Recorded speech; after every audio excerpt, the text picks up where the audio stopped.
Eh bien, bonjour, donc bonjour à tous et bienvenue à ce webinaire dédié à la protection des données personnelles dans le cadre de la pratique pharmaceutique. Moi, je suis Mathieu Serran, je travaille chez Dastra et c'est un plaisir de vous introduire aujourd'hui au guide pratique sur la protection des données pour les pharmaciens d'officine. Ce guide, il a été publié en septembre dernier et aujourd'hui, je suis accompagné de deux intervenants, Maître Damiano et Maître Benjamin Martin Tardiva. Alors Maître Damiano, elle va intervenir juste après parce que pour le moment, on a un petit problème de réglage technique, mais juste après mon intervention, elle va revenir. Donc Maître, je vous laisse vous présenter. Bonjour, Benjamin Martin Tardiva, je suis avocat au barreau de Paris. Ma première spécialité est la propriété intellectuelle et mes clients me posant de plus en plus de questions sur la gestion des données personnelles, je suis retourné sur les bancs de la faculté afin de pouvoir passer un diplôme et pouvoir les conseiller, les accompagner dans leur mise en conformité RGPD, puisqu'on va voir que le RGPD, qui existe depuis plus de 5 ans, a quand même des conséquences non négligeables sur les activités que l'on peut avoir, et tout particulièrement lorsqu'on est pharmacien. Parfait. Une petite introduction juste avant de passer la parole, à Maître Damiano qui va intervenir juste après moi. C'est vrai que ce webinaire, il a été notamment conçu pour, parler un petit peu de la digitalisation, des services de santé qui devient de plus en plus prédominante. La question de la sécurité et de la confidentialité des données personnelles de vos patients n'a jamais été aussi, cruciale. Ce guide qu'on va voir aujourd'hui et puis les pratiques, hein, surtout qui vont être abordées par les 2 avocats aujourd'hui, il a été élaboré par l'Ordre des pharmaciens en collaboration avec la CNIL et c'est vrai que c'est un outil essentiel pour naviguer dans le cadre qui est quand même parfois complexe, du RGPD. Aujourd'hui, le but, c'est surtout de le simplifier, de vous donner les bonnes pratiques. Il est évidemment crucial pour vous en tant que professionnel de la santé de comprendre, et d'appliquer ces réglementations pour non seulement protéger vos patients, mais aussi pour maintenir la confiance essentielle entre le pharmacien et ses clients. Heu, donc voilà, n'hésitez pas à nous poser pendant le séminaire, si vous avez, des questions, des remarques, des cas pratiques qui vous sont arrivés avec vos patients ou avec vos sous-traitants. On restera à votre disposition pour vous répondre. Je vais tout de suite passer la parole, à maître Martin Tadiva et puis surtout maître Damiano qui va pouvoir se connecter tout de suite. Bon webinaire. Alors on va juste attendre que Maître Damiano se connecte, hein, pour pouvoir commencer de concert. Comme ça, on va pouvoir écouter ce webinaire. Webinaire qui est donc en lien avec la publication par la CNIL en association avec le CNOP d'un guide pour accompagner les pharmaciens d'officine dans leur mise en conformité à la réglementation sur la protection des données. Euh, le guide en question, dont vous avez pu avoir connaissance, ou en tous les cas que vous pouvez consulter sur le site de la CNIL, a pour objectif de rappeler les grands principes à respecter et de tenter de vous donner certaines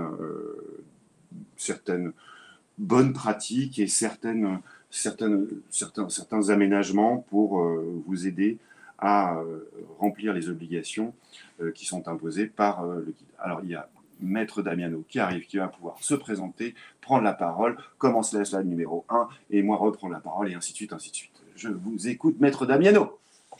Oui, bonjour à tous. En termes de son, c'est bon? Je pense que c'est bon pour tout le monde. OK. Donc bonjour à tous, Nathalie Damiano. Je suis avocat spécialisée à la base, dans le droit du travail et la protection des données personnelles, j'ai envie de dire que je suis tombée dedans, il y a déjà quelques années puisque, moi je suis comme Benjamin, j'ai repris, les bancs de l'école pour aller, heu, récupérer un diplôme, concernant la protection des données que j'ai fait moi en 2013, donc qui était bien avant, l'avènement du RGPD. OK pour le son, parfait. Donc, aujourd'hui, je ne fais quasiment plus que ça, de la protection des données et de la mise en conformité d'artisans, de professions de santé, de sociétés, voilà. Puisque, la protection des données concerne tous les corps de métier. Benjamin? Oui, alors on va commencer donc la présentation qu'on a construit avec Mathieu et Nathalie de façon assez pratique. On a mis un accès vraiment, vous verrez qu'il y a peu d'éléments théoriques. On va essayer d'être le plus pragmatique possible, d'essayer d'apporter des réponses simples, même si le RGPD peut paraître assez complexe. On va essayer avec Nathalie de vous donner quelques pistes, sachant, comme je le disais, que pour ceux qui sont intéressés, le guide qui a été élaboré entre la CNIL et la CNOP est disponible sur le site de la CNIL. Alors, euh, on a commencé tout simplement avec Nathalie par un petit slide pour rappeler qu'en matière de RGPD, que le RGPD, eh bien, il est applicable depuis 5 ans. Le RGPD, c'est quelque chose que nous connaissons bien en France et en Europe, dans le sens où cette réglementation visant à la protection des données personnelles des individus est traditionnellement une législation que nous portons depuis, nous en France en tous les cas, depuis maintenant quasiment plus de 200 ans, et qui de petit à petit a été mise en place, notamment par la grande loi de 78, la loi informatique et liberté. Le RGPD est un règlement communautaire qui s'applique à l'ensemble des pays de l'Union, qui uniformise les différentes législations qu'il pouvait y avoir sur la protection des données. Et il est applicable depuis 5 ans. Tout le monde en parle, tout le monde en parle, mais la question c'est pour les officines pharmaceutiques, ce qui est l'objet aujourd'hui de notre présentation, qu'en est-il, Nathalie? Eh ben, qu'en est-il justement? Je vois que, est-ce que notre, participant monsieur, Frédéric, dont je ne dis pas le nom, hein, exprès, moi je dis juste le prénom, pourrait éventuellement, sur le chat nous dire ce qu'il en est pour, son officine? Si, si effectivement il pense être en conformité, s'il a mis des choses en place. Donc le temps que je continue effectivement à présenter, la suite du slide, ce serait effectivement intéressant d'avoir le retour de, d'un participant.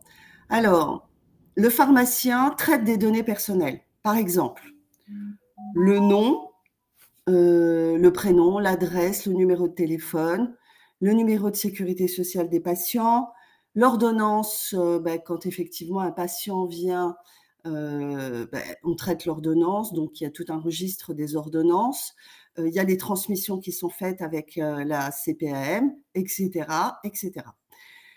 Aujourd'hui, que demande le RGPD? Le RGPD demande une chose très simple, qui est si vous traitez des données, vous devez les traiter de façon loyale, vous devez les traiter de façon sécuritaire pour qu'effectivement vos patients puissent se dire, mon pharmacien, il n'y a aucun problème, je lui confie mon ordonnance, je lui confie ma carte vitale, je lui confie finalement beaucoup de choses sur moi et je sais que mon pharmacien garde toutes ces données de façon sécurisée et qu'il ne va pas les mettre sur le web.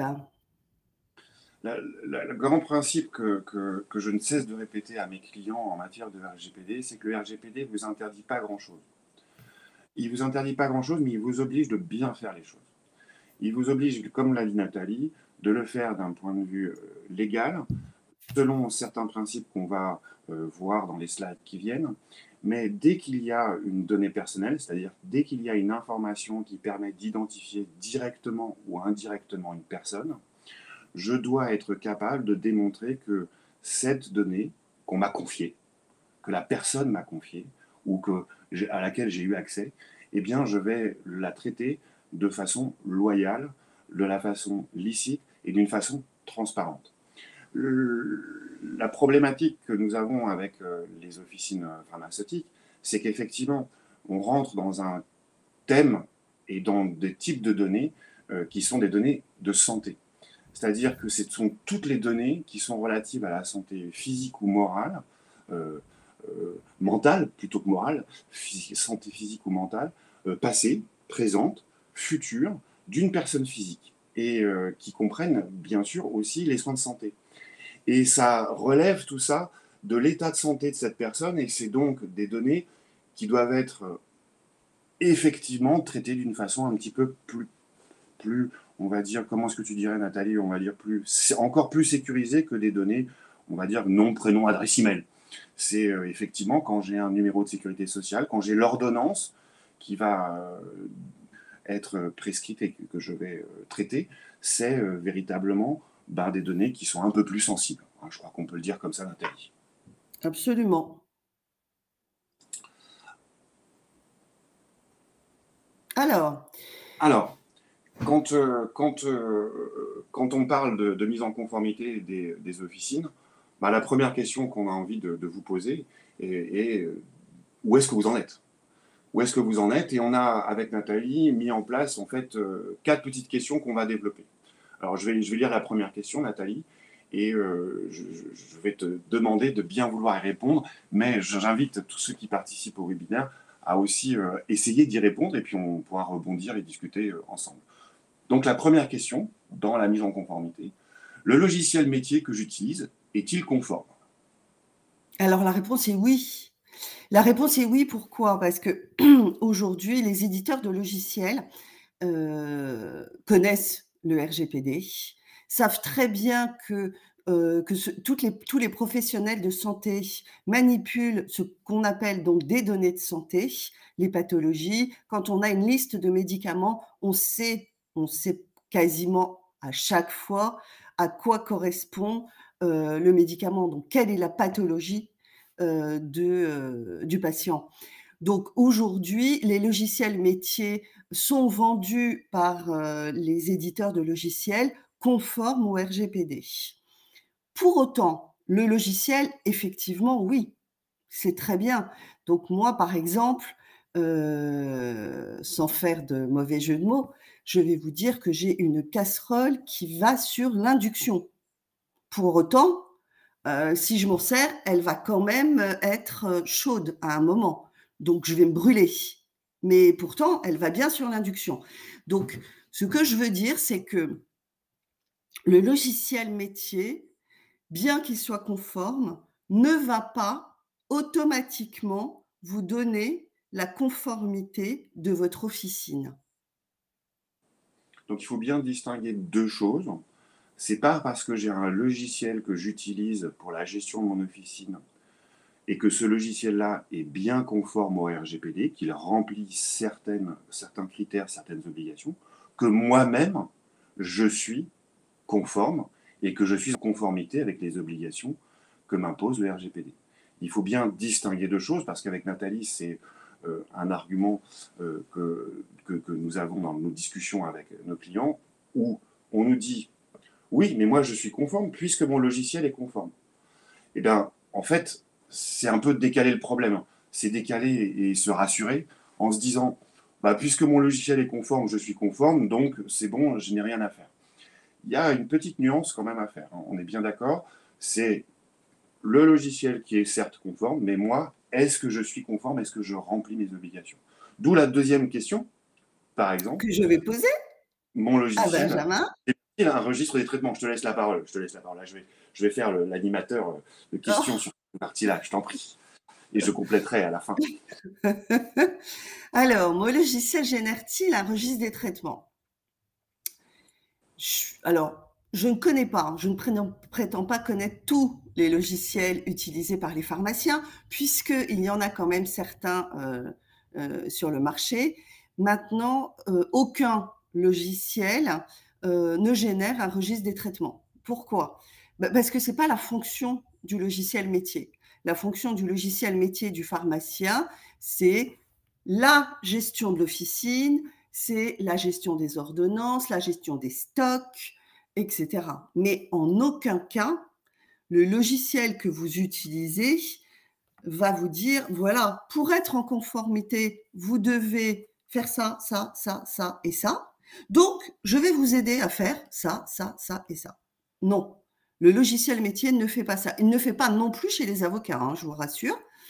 Éventuellement, peut-être, il pourrait le f ben non, je cherche, mais non, aucun logiciel métier, à part un logiciel dédié au RGPD, comme celui de Dastra avec lequel, nous travaillons, n'est capable de générer un registre des traitements, n'est capable en fait de vous donner toutes les phases de la mise en conformité.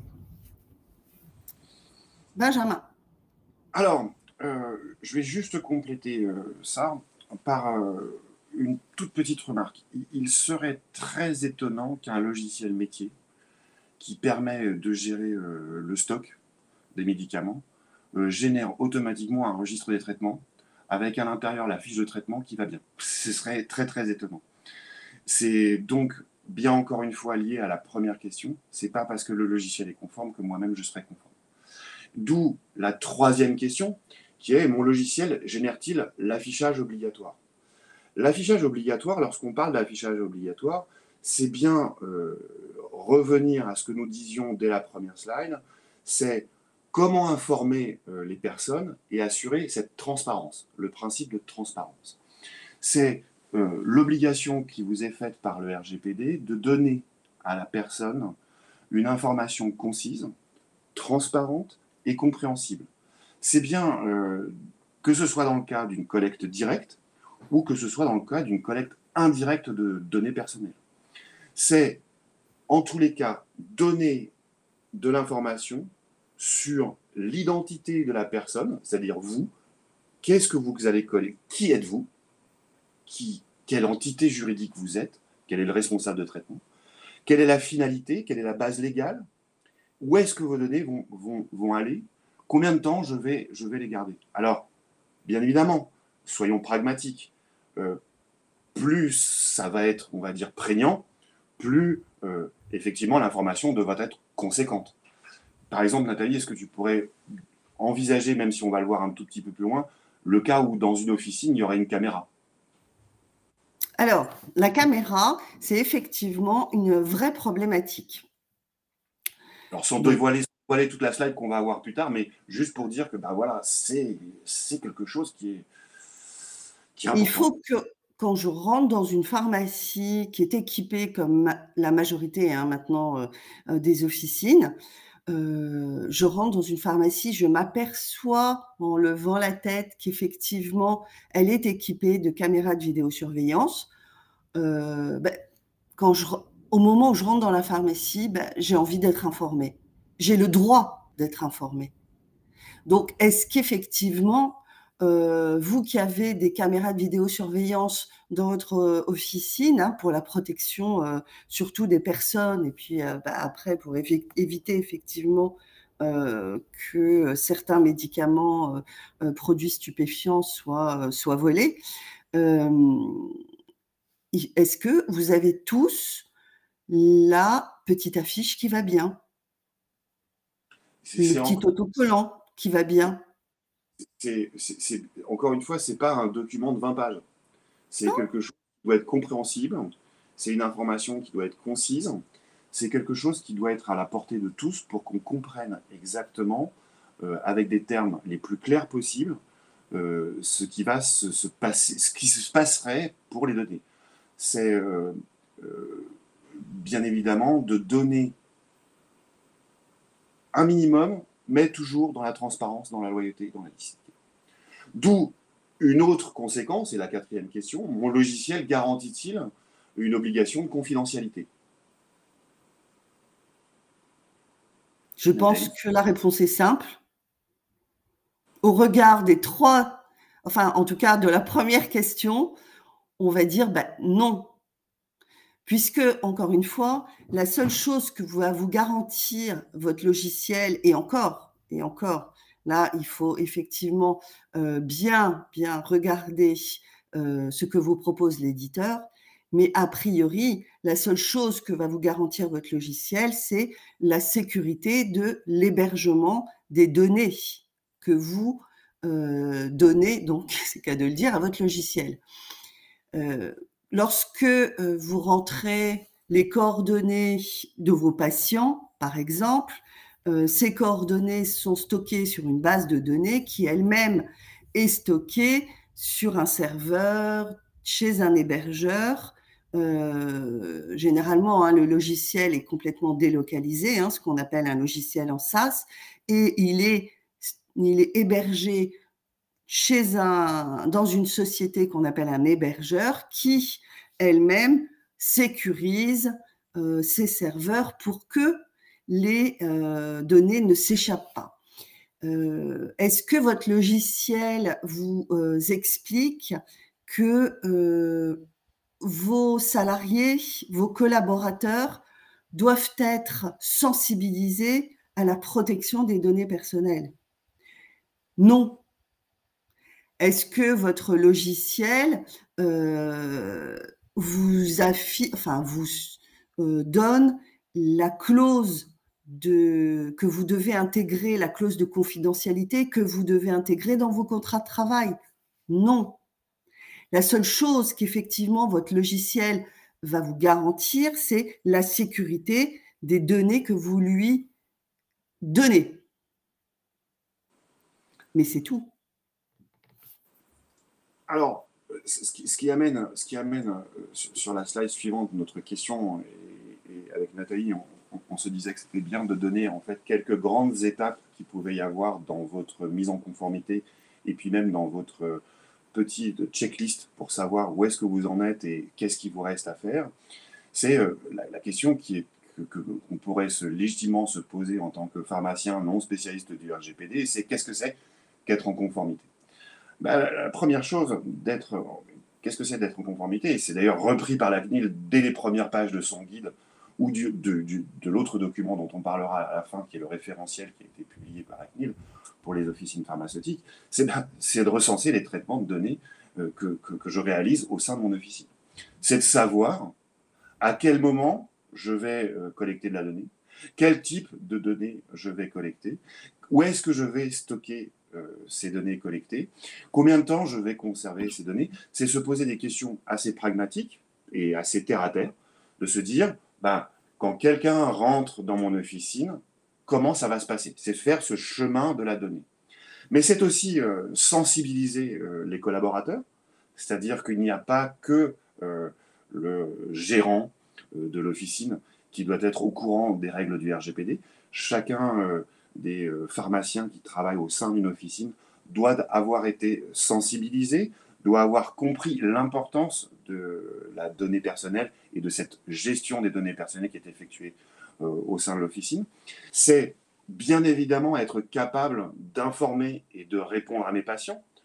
Alors, ça a l'air d'être un petit peu étrange de se dire qu'en tant que pharmacien, je vais être amené à répondre à des questions de patients sur le RGPD, mais malheureusement, dans certains cas, Nathalie, tu ne me contrediras pas, mon ami Google aidant, tout d'un coup, on peut avoir des procéduriers fous qui peuvent rentrer et qui peuvent poser des questions parfois un peu incongrues à un pharmacien sur les données personnelles. On verra la question du droit d'accès tout à l'heure. Mais d'un point de vue aussi formaliste, c'est de préparer donc des fiches de traitement, de tenir un registre, qui sont des obligations faites qui sont données par le RGPD. Et on l'espère que ça ne nous arrivera pas, mais c'est aussi savoir répondre à la CNIL, savoir comment traiter l'arrivée d'un contrôleur de la CNIL. Alors, Nathalie, je vais introduire juste un tout petit peu cette slide-là pour revenir, donc, on va revenir juste sur la première. Recenser les traitements. Recenser les traitements, ça peut paraître un petit peu bizarre, ce chemin des données dont je parlais, mais en fait, Nathalie va vous expliquer avec le petit tableau qu'on a préparé comment ça peut se passer et comment est-ce qu'on peut avoir une mécanique et comment est-ce qu'on peut avoir des réflexes assez simples sur recenser les traitements. Alors, on a tous compris que la donnée personnelle était nom, prénom, adresse email, numéro de téléphone. Jusque-là, on sait tous qu'effectivement, ce type de données, eh bien, on le rencontre tout au long de notre exercice professionnel. Ce type de données-là, on les a dans la gestion des fournisseurs. Je me fournis sur une plateforme ou directement chez un labo pour récupérer des médicaments.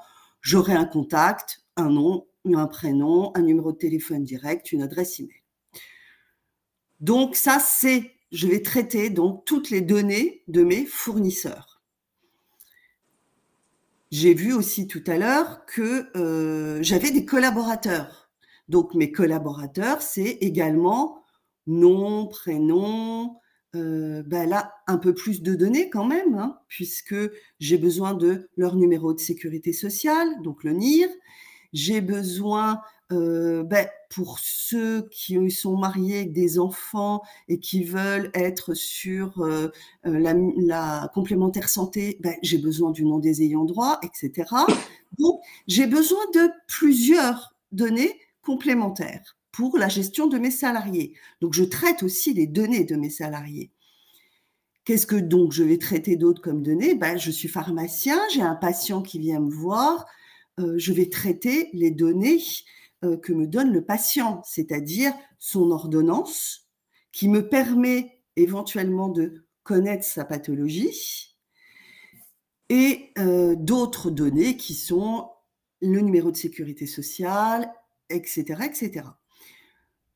Et enfin, pour la vidéosurveillance, par exemple, pour ce que je disais tout à l'heure, vous avez donc des images que vous allez pouvoir regarder sous certaines conditions. Une fois que vous avez conscience que vous gérez finalement beaucoup de données qui sont des données personnelles, vous allez vous dire, bon, qu'est-ce que je fais de ces données? Combien de temps je vais les garder? Où est-ce que je vais les stocker? À qui je vais les envoyer? Et toutes ces questions-là, il va falloir y répondre. Et vous y répondrez dans la fiche de traitement et que vous mettrez dans le registre des traitements. Donc, je reprends un exemple simple que vous avez à l'écran, la gestion des fournisseurs. J'ai donc comme données le nom, le prénom, un email et un téléphone soit fixe, qui soit une ligne directe, soit un téléphone mobile. Donc là, quelle est la finalité? La finalité, c'est la gestion des fournisseurs. OK? Donc, j'ai une liste de fournisseurs. Une fois que j'ai ma liste de fournisseurs, que j'ai collecté les données, que j'ai écrit dans ma fiche de traitement quelles étaient les données que je collectais, je vais renseigner la case durée de conservation. Donc, pour la gestion des fournisseurs, c'est assez simple, hein, c'est normé, donc c'est 3 ans après la fin de la relation. Et est-ce que j'envoie ma liste de fournisseurs à des destinataires? Peut-être à mon comptable. Donc oui, je vais envoyer à des destinataires externes ma liste de fournisseurs. Donc oui, j'envoie des données.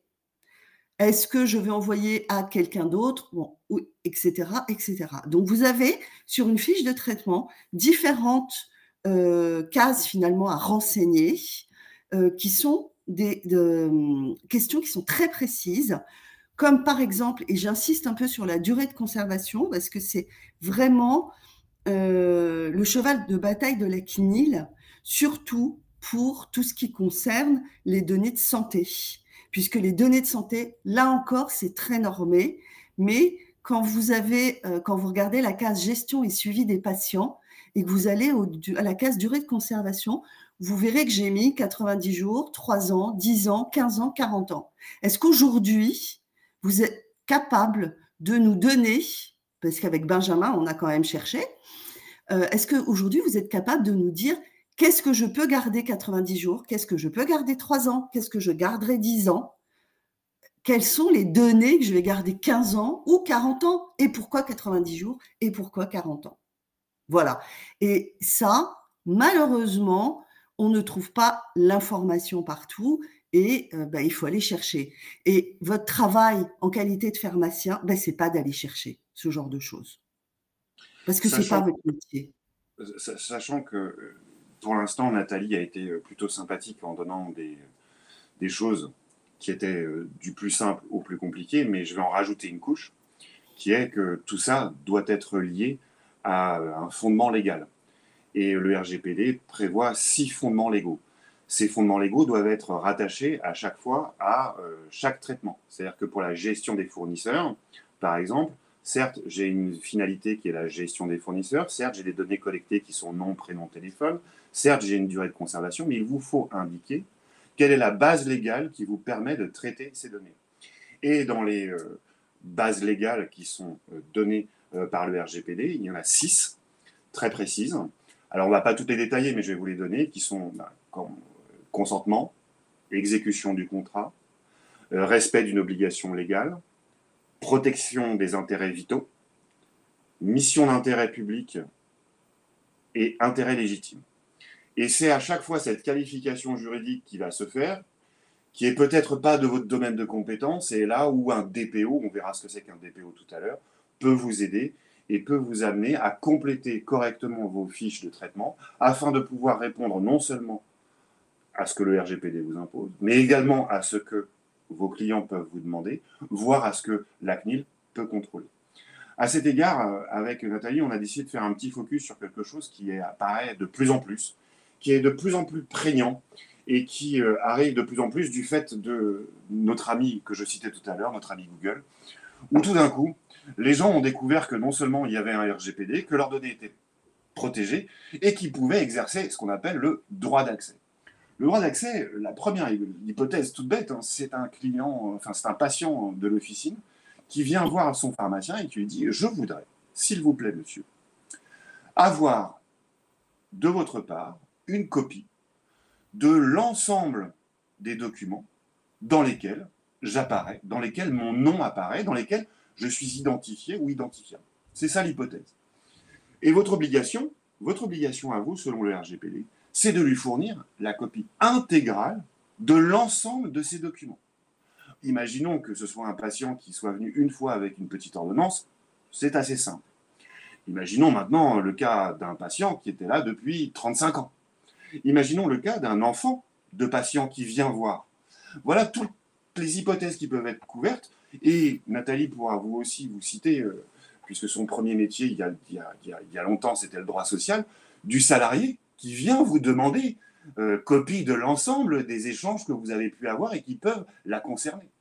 Votre obligation est donc de bien donner l'ensemble de ces documents, une copie intégrale. Vous avez un délai légal pour le faire. Ce délai légal est d'1 mois.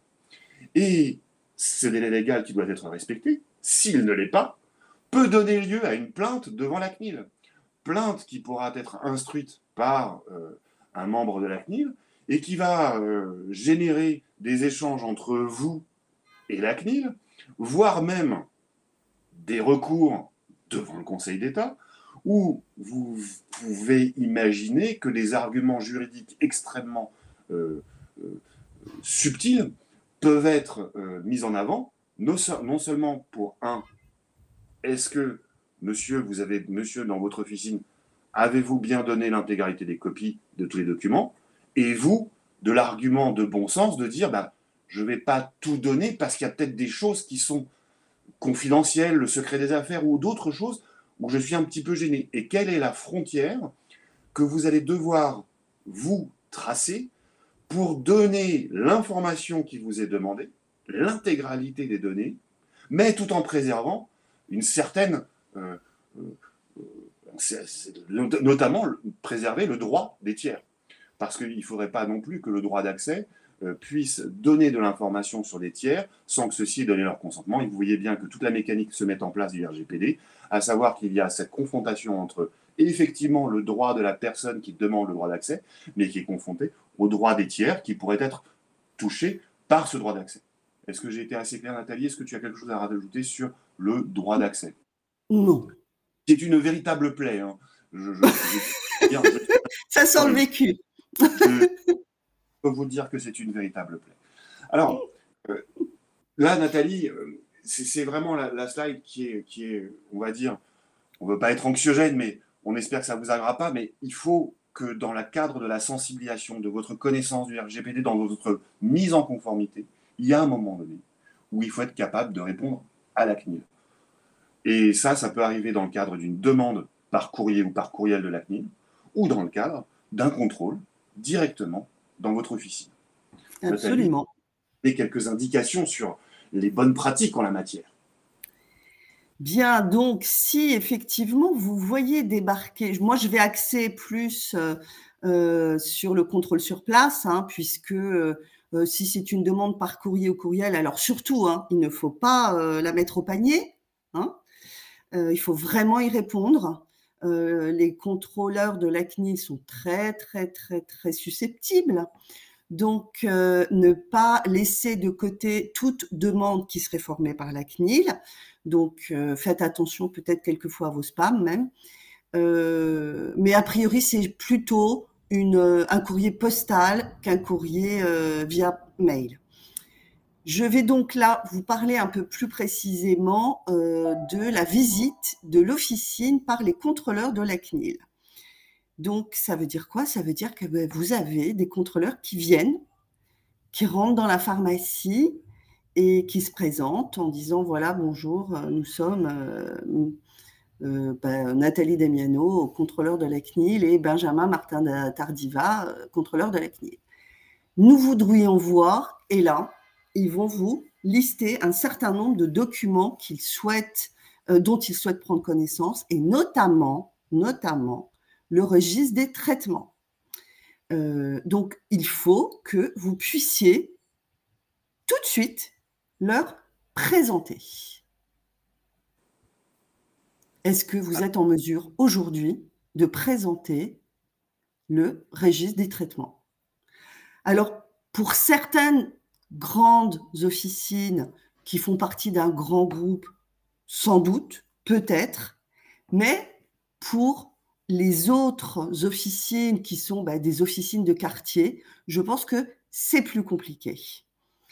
Est-ce que vous allez être en mesure de répondre aux questions qu'ils vont poser quand ils seront sur place? Par exemple, qu'en est-il de la vidéosurveillance? Avez-vous fait les démarches? Auprès de qui? Montrez-nous.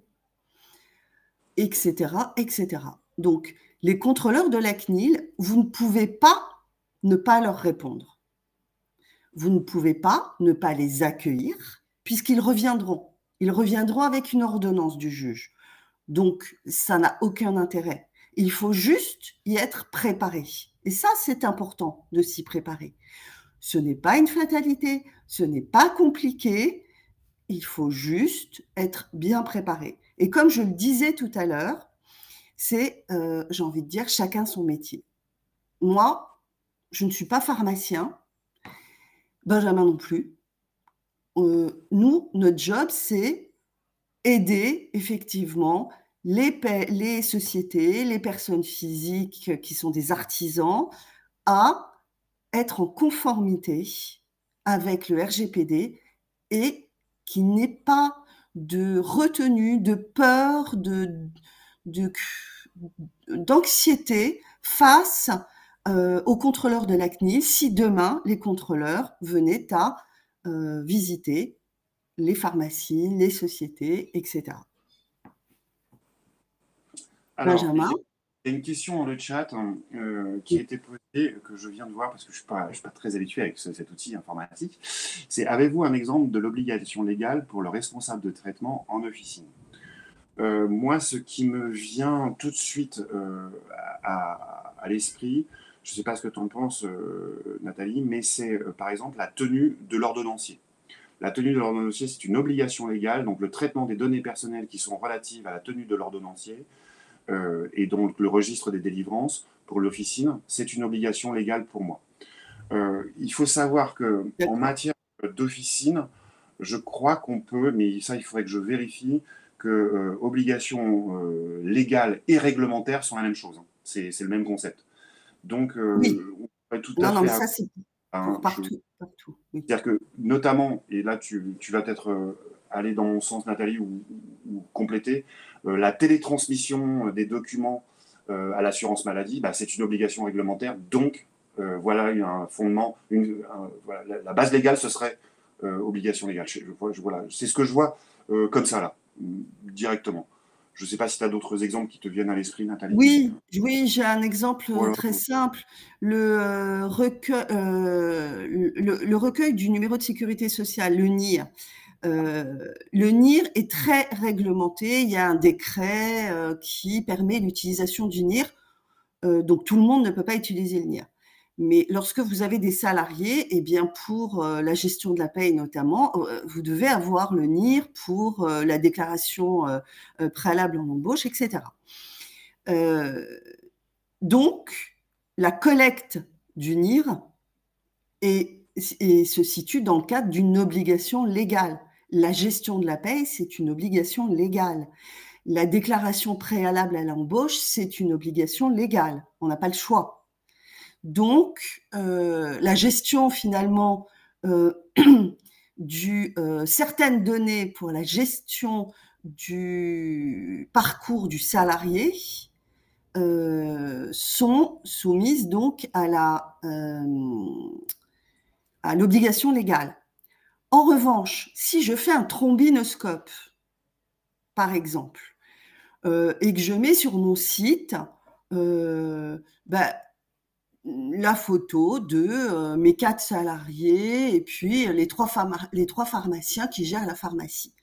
Alors j'ai pris un nombre important exprès.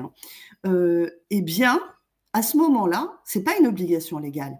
Donc, ma finalité sera un peu la même puisque je peux l'intégrer dans la gestion globale du personnel. Néanmoins, c'est pas une obligation légale de recueillir la photo pour faire un trombinoscope. Donc là, je changerai de fondement juridique. Alors, Donc ce que voilà Nathalie, pardon. là où je reconnais la bonté de Nathalie, c'est que Nathalie a été extrêmement claire sur le fait que il peut y avoir effectivement différents fondements et que quand on va répondre à la CNIL, il va falloir pouvoir justifier du fondement, pourquoi est-ce que j'ai choisi ce fondement-là, et que compte tenu de la rédaction d'un des fondements, celui qu'on appelle intérêt légitime, il ne faudrait pas avoir tendance à mettre intérêt légitime un peu partout. Même si aujourd'hui on a des difficultés à bien saisir, même au niveau de toutes les CNIL européennes, de savoir exactement jusqu'où va l'intérêt légitime. Qu'est-ce que c'est que l'intérêt légitime? C'est gentil de la part du législateur d'avoir donné quelque chose d'un petit peu large, mais il faut faire très attention. Quand la CNIL va contrôler, quand elle va vous demander des fiches de traitement, il faut quand même qu'il y ait un raisonnement qui soit derrière et qu'il y ait une justification. Et c'est là où, effectivement, des spécialistes en matière de RGPD peuvent vous aider à qualifier correctement la finalité des traitements. Avec Nathalie, on voulait, dans cette avant-dernière slide, poser quelques petites questions qui sont extrêmement, en fait, pragmatiques. Je vais répondre à la première et je te laisserai les deux autres, et surtout la troisième, dont je sais que tu es très très fier et dont tu as rédigé pied à pied le truc. Mon officine est équipée d'une vidéoprotection, vidéosurveillance. Alors, j'aime pas trop le terme vidéosurveillance, je préfère vidéoprotection. C'est plus sympathique et moins agressif. De plus en plus, les officines sont équipées de ce type de système, à savoir une caméra, pour lutter tout simplement contre le vol de marchandises par les clients, alors par les employés aussi, pour éviter aussi et pour se constituer éventuellement des preuves en cas d'agression. De plus en plus d'agressions ont lieu physiques, verbales, au sein des officines. On vit dans un monde un peu particulier, et voilà. Donc il y a tout un dispositif, tout un mécanisme qu'il faut garder à l'esprit. Et il faut bien comprendre qu'il y a 3 grandes règles qu'il faut mettre en place et auxquelles il faut réfléchir. La première, à mon avis, la première question, c'est qui peut consulter les images? Pendant combien de temps conserver les images? Temps 2. Et temps 3, quel type d'informations vous devez donner au client? Encore une fois, le RGPD ne vous interdit pas de mettre un système de vidéoprotection. Il vous dit que si jamais vous mettez un système de vidéoprotection, vous devez respecter un certain nombre de règles. Vous devez faire en sorte que l'information soit la plus claire possible et la plus accessible possible. C'est le petit panonçon qu'on voit commerce sous vidéosurveillance, avec, avec les petites informations légales, et notamment qui contacter en cas de volonté d'accès, le droit d'accès aux images. Alors, ce qu'il faut savoir, c'est que comme vous êtes dans un lieu ouvert au public, et que ces caméras-là vont filmer ce lieu ouvert au public, il y a quand même un petit formalisme à faire. On ne va pas rentrer dans le détail, mais en gros, c'est un formulaire qu'il faut retirer auprès des services de la préfecture du département, où vous pouvez, je crois qu'on peut la télécharger. Je crois qu'on peut la télécharger. Et c'est quelque chose qu'il ne faut pas oublier de faire. Voilà, c'est encore une fois, le RGPD ne vous l'interdit pas. Il vous dit, faites les choses bien, faites-les correctement. Et puis, si dans les questions qui vous sont posées dans le formulaire, vous voyez déjà que vous êtes un petit peu limite, c'est le moment de faire appel à la personne qui a été sensibilisée particulièrement au RGPD ou au DPO que vous avez nommé. Et là, je passe la parole à Alice sur quelles sont, à moins que tu aies quelque chose à rajouter sur la vidéosurveillance, mais quelles sont les mentions obligatoires à poser à l'entrée de mon officine, puisque je concluais, moi, sur la petite affichette qu'il peut y avoir en cas de vidéosurveillance. Quelle liaison incroyable. Oh. Eh bien, c'est une petite affichette aussi. On a donc des mentions que le responsable de traitement, des informations que le responsable de traitement doit à toute personne qui rentre dans son officine. Moi, responsable de traitement, je collecte des données. Je collecte quelles données? Pourquoi faire? Combien de temps je les garde? Et est-ce que je les collecte directement de vous ou est-ce que je les ai collectées de quelqu'un d'autre? Voilà à peu près les informations que la petite affichette en question doit mentionner. Alors la clairement, question. Pardon. je rajouterai juste un truc. Clairement, à chaque fois que je rentre dans une pharmacie, bon, j'y vais pas tous les jours non plus, mais je n'ai jamais vu, à chaque fois que je suis rentrée dans une pharmacie, je n'ai jamais vu la petite affichette qui allait bien. Très honnêtement. Alors, j'en ai vu au laboratoire. Au laboratoire, oui. Chez ma kiné, non. Chez mon pharmacien, non plus. Donc, il va falloir effectivement que vous soyez sensibilisés à cette question-là, puisque c'est quand même l'article 13, les articles 13 et 14 du RGPD, et ce sont des articles importants, puisque le RGPD vous dit la chose suivante: je dois informer les personnes. Et le devoir d'information est quelque chose de très, très, très important et la CNIL y est très attachée. Alors, je vais rebondir sur ce que Nathalie vient de dire et je vais répondre à la question dans le chat. Ouais. Sur ce que Nathalie vient de dire, cette petite affichette que moi, je n'ai jamais vue chez aucun pharmacien, vous imaginez bien que c'est la première chose que le contrôleur de la CNIL va regarder. C'est-à-dire que c'est en rentrant, déjà, s'il ne voit pas qu'il y a l'affichette, ça commence mal. C'est-à-dire que là, on a la première, la partie immergée de l'iceberg, où on voit tout de suite, le contrôleur de la CNIL qui rentrerait, verrait tout de suite qu'il y a un souci. Et vous savez bien que c'est un petit peu comme les agents du fisc, il ne faut pas leur donner quelque chose parce que là, ça va devenir de pire en pire. Et pour répondre à la question sur le chat qui est quel serait le type de sanction pour le pharmacien qui n'a pas la fichette, alors, soyons pragmatiques et la CNIL l'est aussi. Je ne pense pas qu'il y ait une sanction pécuniaire. Je ne pense pas qu'il y ait tout d'un coup la fermeture de l'officine. Je ne pense pas qu'on mette les menottes aux pharmaciens et qu'on l'emmène encadré par un escadron de CRS directement à l'échafaud. Non, pas parce que l'échafaud n'existe plus en France, mais parce que ça reste encore dans le domaine du raisonnable et je pense que dans le cadre d'une officine, dans le cadre de l'absence de cette affichette-là, la CNIL et le contrôleur de la CNIL aura plutôt une démarche d'éducation en disant vous devriez l'avoir, voici, je vous invite à aller sur le site de la CNIL, je vous invite à aller voir comment ça peut être rédigé. S'il vous plaît, je vous donne un délai d'une quinzaine de jours, 2 mois, enfin quelque chose de raisonnable et d'éducatif pour que vous mettiez tout de suite cette affichette. Attention, là je parle de l'affichette dont Nathalie a parler, qui est la fichette, on va dire, un peu classique. Je ne suis pas certain qu'il n'y aurait pas un peu plus de règles sur les doigts et un peu plus, on va dire, coercitif si jamais il y avait des caméras. Là, on commence à avoir quelque chose qui pourrait être un peu plus, on va dire dans le langage commun, sensible.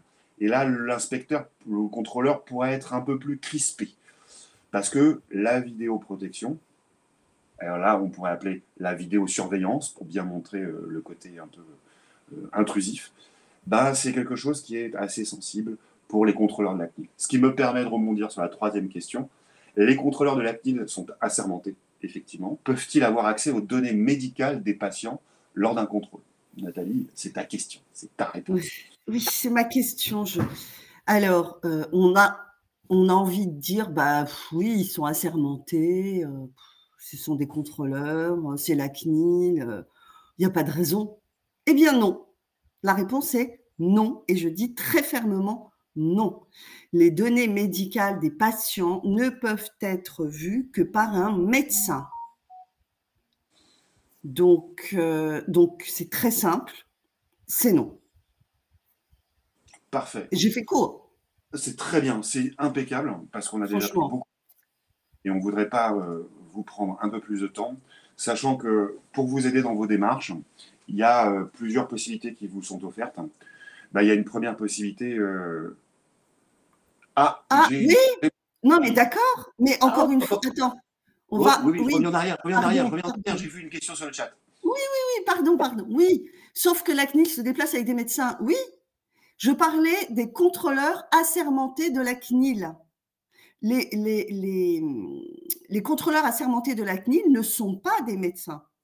Quand ils se déplacent avec des médecins, oui, le médecin peut avoir accès à, mais le contrôleur assermenté, non. Est-ce qu'on est bien d'accord? Alors là, je vais laisser Frédéric répondre, comme il se déplace avec des informaticiens pour des expertises. Absolument. Alors, généralement, les informaticiens sont en interne à la CNIL, hein. Oui, d'accord avec vous. Oui, tu as bien répondu. Bravo Nathalie, je te félicite. Oui, je suis contente.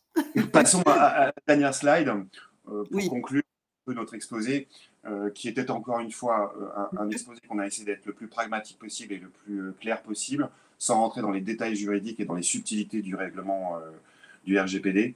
Mais si vous voulez lire le RGPD, je vous invite à lire le considérant, les considérants qui ont le même effet que le Lexomil, c'est-à-dire que vous endormez assez rapidement. Pour vous aider dans vos démarches, pour vous aider dans vos démarches, c'est de former une personne en interne. S'il y a une personne en interne de l'officine qui est le spécialiste RGPD. C'est lui qui est en charge de toutes ces questions-là, qui a eu de la sensibilisation, qui a lu un petit peu la doctrine, là, qui connaît bien le site de la CNIL, bon courage, qui sait comment réagir, comment traiter, comment faire une fiche de traitement. C'est la méthode numéro un. La méthode numéro 2, c'est de mandater ou recruter un DPO. Alors, certes, dans le guide de la CNIL, il y a une obligation de nommer un DPO lorsque vous dépassez un certain chiffre d'affaires pour votre officine, mais ce n'est pas parce que cette obligation-là est à partir d'un certain chiffre d'affaires que vous ne pouvez pas nommer un DPO en dessous de ce chiffre d'affaires. Le DPO, c'est la personne qui va vous aider à vous mettre en conformité, qui va être le point d'accès entre vous et la CNIL, qui va répondre au droit d'accès, qui va être en charge de toute la rédaction, de toute la documentation et du corpus contractuel nécessaire pour la mise en conformité. Ça, c'est la deuxième solution. Mais la troisième solution qui peut être très intéressante, c'est lorsque je n'ai pas le temps de former une personne en interne ou j'ai personne qui veut se plonger dans le RGPD, lorsque je n'ai pas les moyens d'avoir un DPO propre et d'un DPO que j'aurais mandaté et que je paierais, c'est de mutualiser. C'est-à-dire que plusieurs officines peuvent se mettre ensemble, décider d'avoir un DPO commun, mutualisé, qui va pouvoir s'occuper de leurs différentes gestions de fiches de traitement, de registres de traitement, qui va les aider à se mettre toutes ensemble, comme une coopérative, à se mettre en conformité. Et bien sûr, ce DPO mutualisé accompagné d'un logiciel tel que le logiciel d'Astra, ça peut être une solution économique et efficace pour, je ne vous le cache pas, quand même pas mal de formalités à faire auxquelles vous avez peut-être, vous, pas le temps de vous consacrer. Personnellement, je vais juste laisser, pour faire un cercle complet, je vais laisser la place à notre ami de chez Dastra.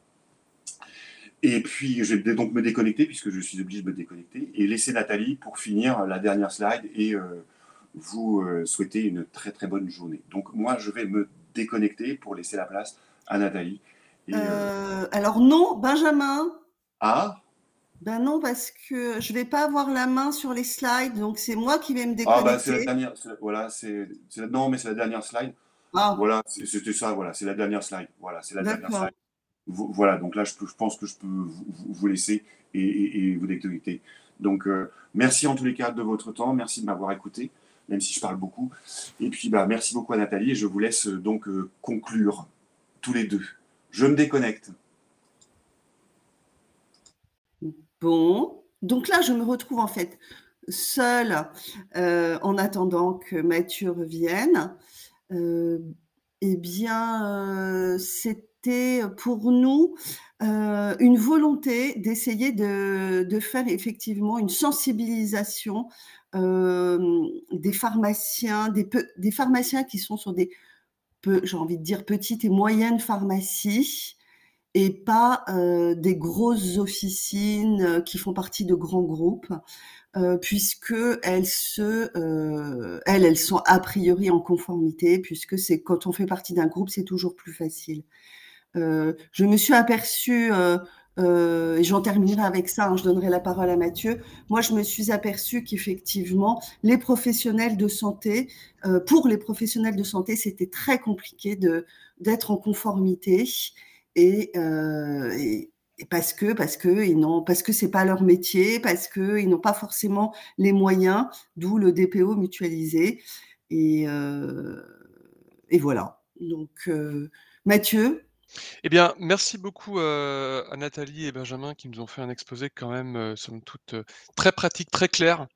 J'ai trouvé, c'est vrai que là, je pense qu'on est rentré dans le côté, vraiment, orienté métier. On a un peu décomplexé le RGPD et c'est vrai qu'avec les exemples que vous avez donnés, je pense que ça permet quand même de s'y retrouver un peu mieux et surtout de dédramatiser un petit peu le côté, tortionnaire presque, hein, parfois de l'apprentissage du RGPD, de ce contrôle des agents de la CNIL.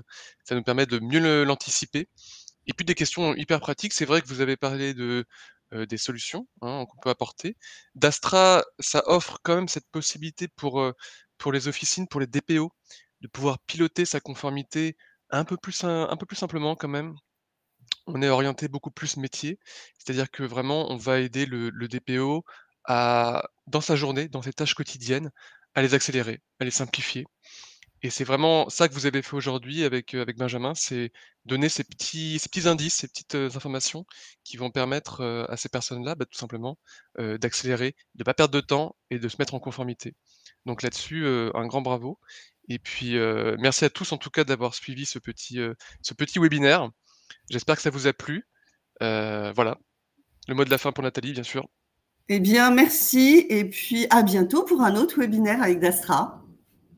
À bientôt.